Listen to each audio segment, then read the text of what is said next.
Selamat sore bagi mahasiswa yang menyimak video kali ini. Semoga senantiasa dalam keadaan sehat. Pada pertemuan kali ini, saya akan memaparkan mengenai chapter berikutnya dari mata kuliah kita. Paparan akan saya sampaikan dalam bentuk PowerPoint sebagai berikut.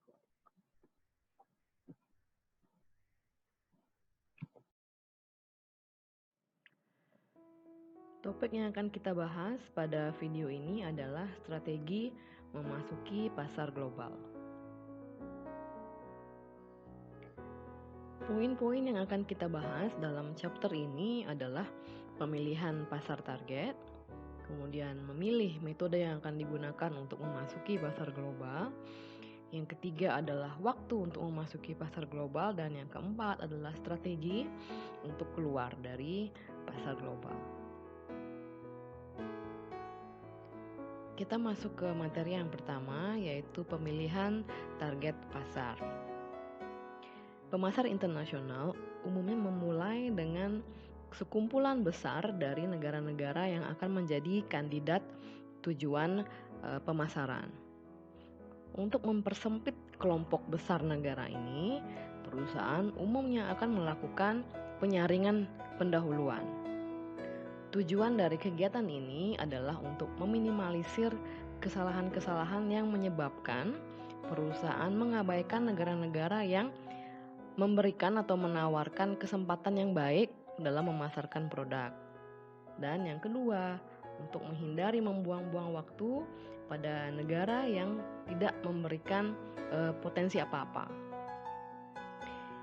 Negara-negara yang terpilih dari penyaringan awal tersebut akan kemudian diseleksi lebih lanjut untuk menentukan kumpulan final dari negara yang akan menjadi target pemasaran.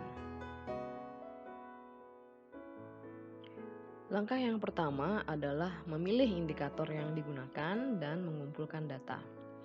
Pertama-tama, perusahaan perlu untuk mengidentifikasi indikator-indikator sosioekonomik, politik, dan yang lainnya yang mereka pikir penting dalam menentukan target pasar. Contohnya adalah Colgate-Palmolive yang berasumsi bahwa pendapatan per kapita atau daya beli per kapita merupakan indikator yang dapat mencerminkan peluang pasar di suatu negara. Kemudian Starbucks memandang bahwa indikator ekonomi, kemudian besarnya populasi, dan juga apakah terdapat kesempatan untuk melakukan atau menemukan partner joint venture yang bagus merupakan indikator dalam pemilihan negara target pasar mereka. Langkah kedua adalah menentukan tingkat pentingnya indikator-indikator yang telah dipilih sebelumnya. Jadi langkah kedua ini termasuk dalamnya adalah memberikan bobot pada masing-masing indikator yang telah ditetapkan sebelumnya. Kemudian langkah ketiga adalah memberikan penilaian kepada masing-masing negara yang telah masuk dalam kelompok tadi, diberikan skor pada masing-masing indikator. Contohnya, pemasar dapat menggunakan skala 10 yang artinya sangat kurang baik atau tidak menguntungkan, hingga 100 yang artinya sangat baik atau menguntungkan. Semakin baik kinerja negara tersebut dalam hal indikator-indikator yang telah terpilih, maka mereka akan memperoleh skor yang lebih tinggi. Langkah keempat adalah mengkalkulasi skor total untuk masing-masing negara. Negara dengan skor yang tinggi adalah negara-negara yang sangat atraktif untuk menjadi target pasar dari suatu perusahaan. Ilustrasi dari step 1-4 digambarkan pada gambar berikut, yaitu di sisi kiri dapat dilihat yaitu ada negara A, B, C, dan D yang merupakan kandidat dari target pasar tujuan perusahaan. Kemudian langkah berikutnya adalah menentukan indikator yang akan digunakan untuk menyeleksi negara atau untuk melihat potensi suatu pasar. Di sini dapat dilihat dalam tabel indikator yang digunakan untuk menyeleksi potensi pasar adalah pendapatan per kapita, kemudian besarnya populasi, kemudian tingkat kompetisi, dan risiko politik. Langkah berikutnya adalah memberikan bobot pada masing-masing indikator. Dapat dilihat pada baris paling bawah, yaitu weight yang artinya bobot, di mana pemasar memutuskan untuk memberikan per kapita income bobot sebesar 25%. Kemudian populasi diberikan bobot 40%, kompetisi diberikan bobot 25%, dan risiko politik diberikan bobot 10%. Tugas pemasar berikutnya adalah menilai masing-masing negara dalam hal setiap indikator tersebut. Contohnya, negara A diberikan skor 50 pada indikator per kapita income. Negara B diberikan skor 20 dalam indikator per kapita income. Jadi skor yang semakin besar artinya bahwa negara tersebut memiliki kinerja yang baik dalam indikator tersebut. Kemudian populasi negara A diberikan skor 25, kemudian negara B diberikan skor 50. Ini artinya bahwa negara B memiliki populasi yang lebih besar dibandingkan negara A sehingga lebih menguntungkan sebagai target pasar. Begitu pula di indikator-indikator berikutnya. Kemudian angka tersebut dikalkulasi untuk memperoleh skor pada masing-masing negara. Jadi skor adalah bobot indikator dikalikan dengan nilai yang diperoleh oleh masing-masing negara. Sehingga dari skor diperoleh bahwa negara yang memiliki skor paling tinggi adalah negara D, dan kemudian diikuti oleh C. Jika pemasar menentukan untuk hanya memilih 2 negara pasar tujuan di awal, maka mereka sebaiknya memilih negara D dan C. Bahasan berikutnya adalah memilih metode yang digunakan untuk memasuki pasar global. Beberapa kriteria akan mempengaruhi metode apa yang akan dipilih oleh perusahaan untuk memasuki pasar global. Terdapat 2 kategori kriteria tersebut, yaitu yang pertama adalah kategori internal, yaitu berkaitan dengan faktor-faktor yang spesifik dalam internal perusahaan. Kemudian faktor eksternal, yaitu faktor-faktor yang berkaitan dengan lingkungan yang sifatnya di luar perusahaan. Kriteria yang pertama adalah ukuran dari pasar di suatu negara dan juga pertumbuhan pasarnya. Potensi atau peluang pada masa depan untuk pasar tersebut diukur melalui tingkat pertumbuhan, yaitu tingkat pertumbuhan populasi ataupun tingkat pertumbuhan ekonomi. Jadi, tingkat pertumbuhan menjadi indikator yang lebih penting, terutama saat target market itu termasuk di dalamnya adalah negara-negara berkembang. Kriteria yang kedua adalah resiko.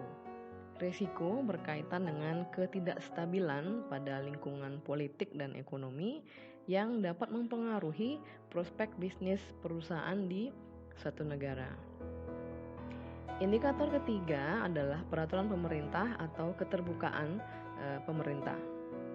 Di beberapa negara, peraturan pemerintah dapat sangat membatasi opsi-opsi yang tersedia bagi perusahaan multinasional untuk memasuki pasar negara tersebut. Kemudian hambatan perdagangan dalam berbagai bentuk juga dapat membatasi keputusan dalam memilih metode memasuki pasar negara di luar negara asal. Contohnya dalam industri mobil, kebijakan mengenai lokal konten di negara-negara seperti Prancis dan Italia memainkan peran yang penting yang kemudian mempengaruhi keputusan dari pembuat mobil Jepang seperti Toyota dan Nissan untuk membangun pabrik mobil mereka di negara tersebut. Indikator yang keempat adalah lingkungan kompetitif, yaitu seberapa intens tingkat kompetensi di industri di suatu negara. Indikator yang kelima adalah bagaimana perbedaan dari budaya negara pasar tujuan dengan negara asal perusahaan multinasional. Dengan mengandalkan joint venture dibandingkan dengan membuka sendiri cabang perusahaan di suatu negara, perusahaan multinasional dapat menurunkan resiko mereka yang berkaitan dengan perbedaan budaya yang cukup jauh antar mereka dengan negara target pasarnya. Kemudian indikator yang keenam adalah infrastruktur lokal. Ini berkaitan dengan sistem distribusi di suatu negara, kemudian jaringan transportasi, dan juga sistem komunikasi di suatu negara. Kombinasi dari ketiga faktor ini akan menentukan daya tarik dari suatu negara sebagai target pasar. Indikator ketujuh adalah tujuan perusahaan. Perusahaan yang memiliki target yang tidak ambisius umumnya akan memilih jalan masuk yang hanya melibatkan sedikit level komitmen. Contohnya adalah opsi masuk mempergunakan licensing. Sebaliknya, perusahaan proaktif yang memiliki tujuan strategis yang cukup ambisius, mereka umumnya akan memilih jalan masuk yang memberikan mereka fleksibilitas dan juga kontrol yang lebih besar yang mereka perlukan untuk mencapai tujuan mereka tersebut.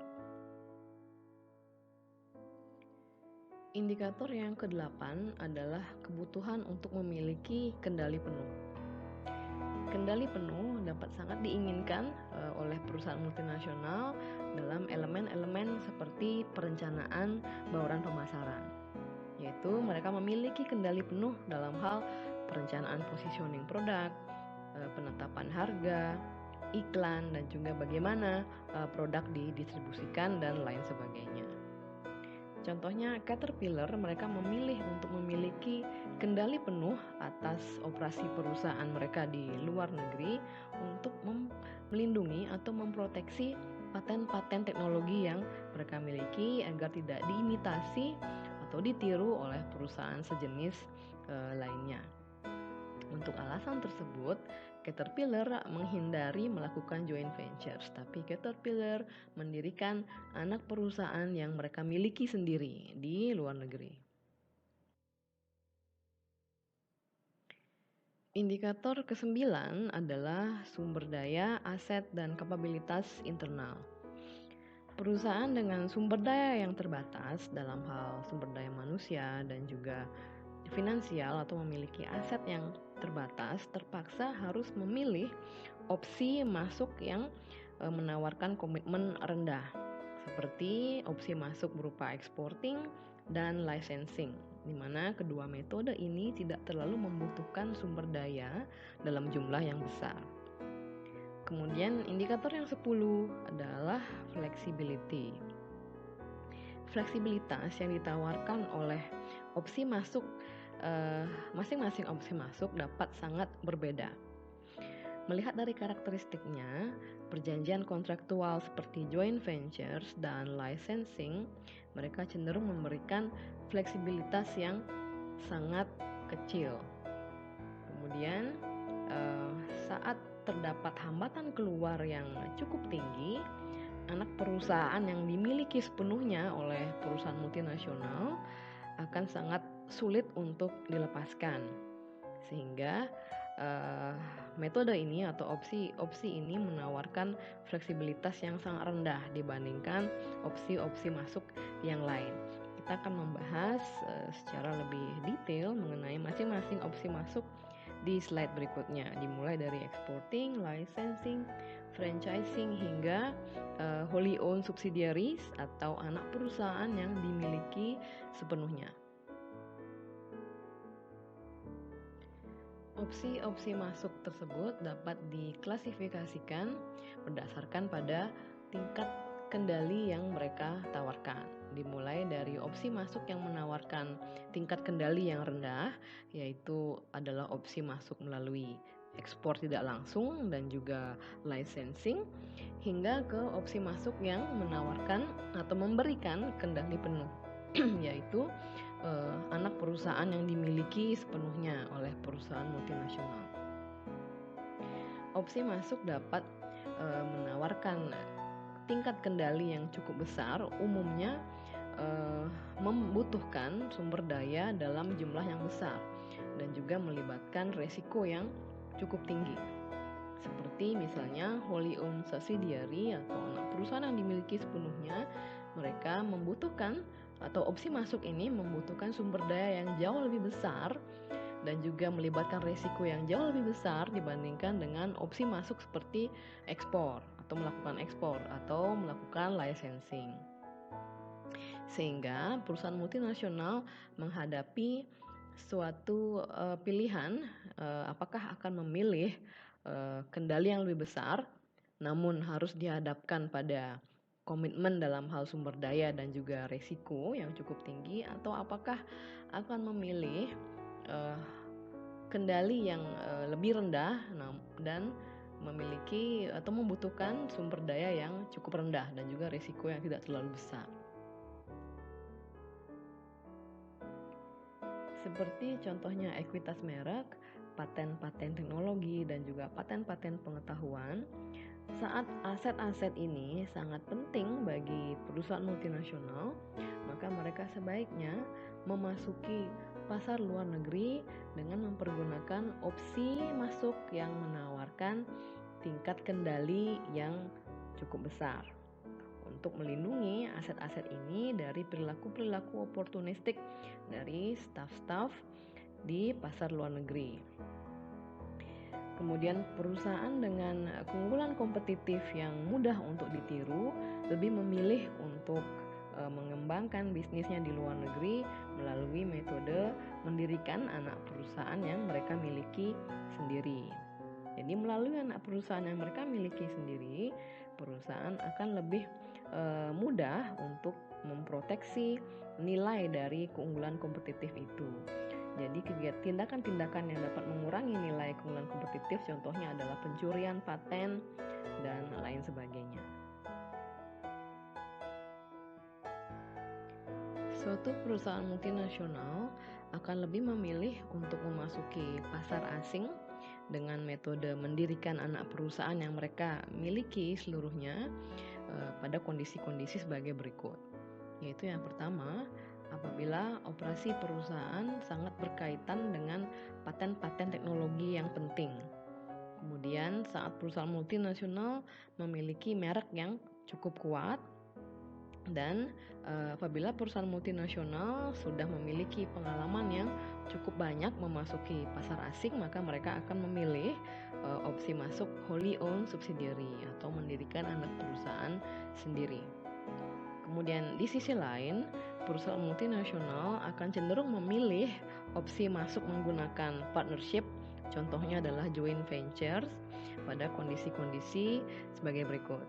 Yaitu yang pertama, apabila negara pasar tujuan adalah negara yang cukup beresiko, baik dalam hal kestabilan politik maupun kestabilan ekonomi. Kemudian yang kedua adalah apabila negara target tujuan atau negara pasar target adalah negara yang memiliki budaya yang jauh berbeda dengan budaya di perusahaan multinasional.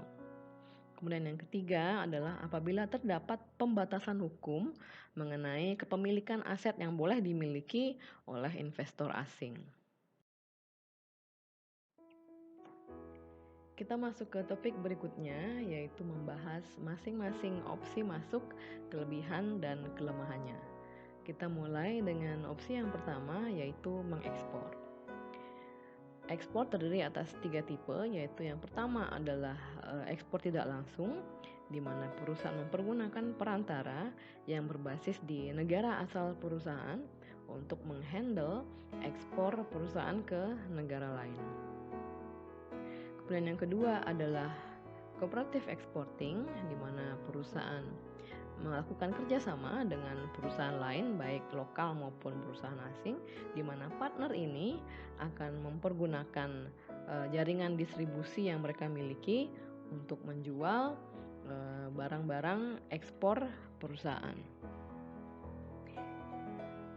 Kemudian yang ketiga adalah ekspor langsung, yang berarti bahwa perusahaan mendirikan divisi ekspornya sendiri dan bergantung pada perantara yang berbasis di pasar asing, yaitu distributor asing untuk mendistribusikan produknya di negara asing.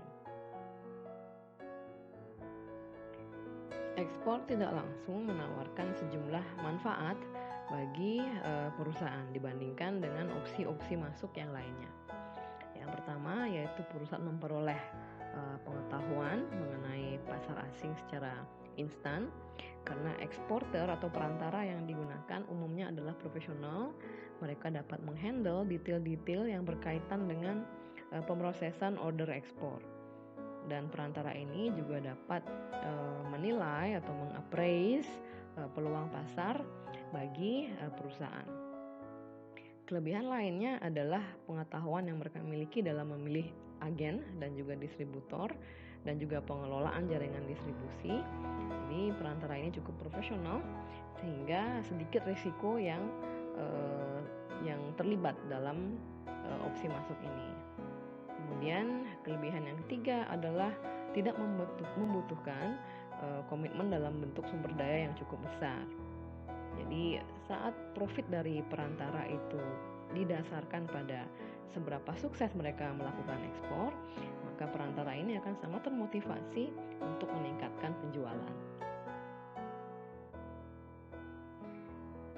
Indirect exporting juga memiliki sejumlah kelemahan, yaitu yang pertama adalah perusahaan memiliki sedikit kendali atas bagaimana produk mereka dipasarkan di pasar luar negeri. Kemudian yang kedua adalah kurangnya layanan pemasaran yang memadai dan juga penetapan harga yang salah atau jaringan distribusi yang kurang baik, sehingga hal ini dapat mempengaruhi penjualan. Dan juga karena level komitmen yang dibutuhkan dalam melakukan indirect exporting ini cukup rendah, sehingga strategi ini sering dilihat sebagai strategi untuk testing the water atau mengetes bagaimana kondisi pasar internasional. Saat permintaan terhadap produk perusahaan mulai meningkat secara perlahan, maka perusahaan dapat berpindah ke opsi masuk yang lain yang lebih proaktif.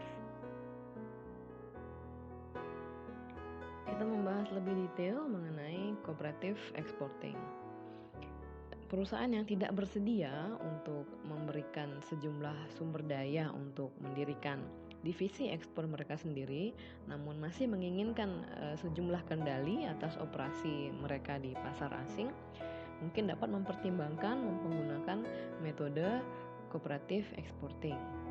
Salah satu opsi dalam metode cooperative exporting adalah melakukan piggybacking. Jadi dalam piggybacking, perusahaan mempergunakan jaringan distribusi perusahaan lain di pasar asing untuk menjual produknya. Contohnya adalah Wrigley, perusahaan permen karet asal Amerika. Mereka memasuki India dengan perjanjian piggybacking dengan Paris, yaitu perusahaan manisan lokal di India. Dengan kerjasama ini, Wrigley dapat menjual produknya di jaringan distribusi yang dimiliki oleh Paris, yaitu sejumlah 250.000 outlet retail Paris yang tersebar di seluruh India. Yang ketiga adalah direct exporting. Dalam direct exporting, perusahaan memiliki kendali yang jauh lebih besar terhadap operasi internasionalnya dibandingkan metode sebelumnya, yaitu indirect dan cooperative exporting. Dan potensi penjualan dan juga profit seringnya lebih besar dibandingkan dengan dua metode tadi, yaitu indirect exporting dan juga cooperative exporting. Hal ini juga memungkinkan perusahaan untuk membangun sendiri jaringan distribusinya di perusahaan asing dan memperoleh feedback yang lebih baik dari pasar luar negeri. Di sisi lain, sumber daya yang dibutuhkan dalam melakukan direct exporting tentunya lebih besar dalam hal sumber daya manusia dan juga finansial dibandingkan dua metode sebelumnya. Dan juga perusahaan harus mengerjakan sendiri tugas-tugas boran pemasaran, yaitu termasuk di dalamnya memilih target pasar, mengidentifikasi dan menyeleksi representatif yang akan mewakili mereka di pasar asing, dan juga melakukan tugas-tugas logistik seperti dokumentasi, memilih asuransi, shipping, dan juga pengemasan atau packaging. Kita membahas opsi masuk yang kedua, yaitu licensing.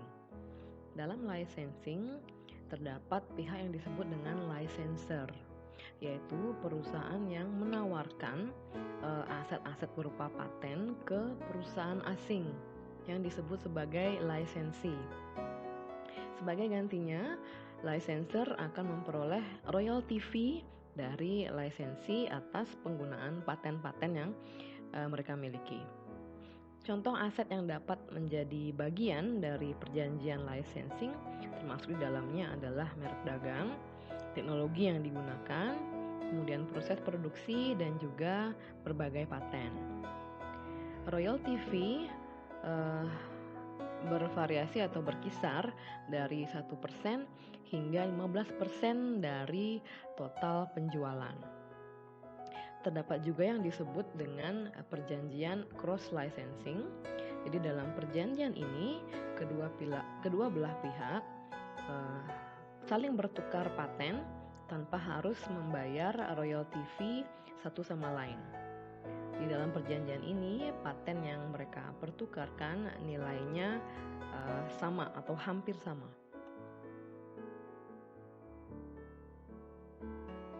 Kelebihan dari licensing adalah licensing tidak terlalu membutuhkan sumber daya dalam jumlah yang besar, sehingga licensing sangat menarik bagi perusahaan kecil yang memiliki sumber daya yang terbatas untuk berinvestasi pada fasilitas di negara asing. Dibandingkan dengan exporting, yaitu yang merupakan opsi masuk yang juga menawarkan komitmen rendah, licensing memungkinkan perusahaan untuk bernavigasi di seputar hambatan impor untuk memperoleh akses ke pasar yang sangat tertutup terhadap impor. Contohnya adalah beberapa perusahaan tembakau asing yang beroperasi di Cina mempergunakan perjanjian licensing untuk menghindari pajak impor yang sangat tinggi pada produk rokok yang diimpor. Perusahaan asing ini memiliki kerjasama licensing dengan perusahaan lokal Cina, di mana perusahaan lokal Cina diberikan izin untuk memproduksi rokok asing ini yang kemudian akan didistribusikan atau dijual di pasar lokal Cina. Sehingga dalam hal ini perusahaan tidak mengekspor produknya ke Cina, namun produknya dibuat secara lokal oleh perusahaan lokal dan didistribusikan secara lokal di Cina, sehingga tidak terkena sama sekali tarif impor yang cukup tinggi. Terdapat beberapa kelemahan dari licensing, yaitu yang pertama adalah pihak lisensi dapat tidak berkomitmen secara penuh terhadap produk dan teknologi yang dimiliki oleh licensor. Kurangnya antusiasme ini dapat mengurangi atau membatasi potensi penjualan dari produk licensor. Kemudian yang kedua adalah saat perjanjian licensing melibatkan merek dagang, terdapat risiko bahwa kesalahan-kesalahan yang dibuat oleh lisensi dapat menodai merek dagang yang dimiliki oleh licensor. Kemudian risiko berikutnya adalah risiko tidak dibayarkan royaltinya, kemudian kegagalan untuk memproduksi produk dalam volume yang diinginkan dalam waktu yang telah ditentukan. Kemudian licensor juga kehilangan kendali atas perencanaan strategi marketing dari produknya di pasar luar negeri.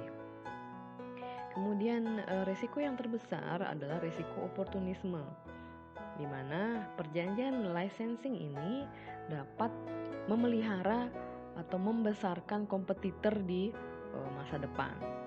Jadi di sini kompetitor yang dimaksud adalah si lisensi sendiri, di mana lisensi dapat memperoleh pengetahuan atau kemampuan selama proses atau periode licensing, di mana mereka dapat mempelajari teknologi yang digunakan oleh licensor untuk memproduksi produk dan juga hal-hal lainnya yang mereka pelajari dalam hal marketing maupun produksi dari produk tersebut. Jadi saat periode licensing berakhir, yang ditakutkan adalah lisensi akan mengembangkan produknya sendiri berdasarkan pengetahuannya yang diperoleh selama periode licensing. Mereka akan mengembangkan produk yang akan berkompetisi dengan produk dari licensor. Ini yang terjadi dengan Swin dan juga kerjasama licensingnya dengan perusahaan lokal pembuat sepeda di Taiwan, di mana Swin adalah merek produsen sepeda dari luar negeri. Kemudian mereka memberikan perjanjian licensing terhadap Giant, yaitu perusahaan lokal yang memproduksi sepeda di Taiwan. Jadi saat periode licensing ini berakhir atau saat Swin berpindah lisensi, memberikan lisensinya kepada perusahaan lain, Giant kemudian mulai mengembangkan produk sepedanya sendiri dengan pengetahuan yang mereka dapatkan selama periode licensing dengan Swin. Kemudian Giant menjadi produsen sepeda yang cukup besar dalam skala global, di mana Swin pada sisi lain menghadapi kebangkrutan, sehingga ini merupakan risiko terbesar, yaitu perjanjian licensing justru dapat memelihara kompetitor yang akan berkompetisi dengan perusahaan di masa depan. Perusahaan dapat melakukan beberapa tindakan untuk memproteksi dirinya terhadap risiko ini dari licensing, yaitu perusahaan dapat mencari perlindungan paten dan juga perlindungan merek dagang di negara asing tempat mereka beroperasi.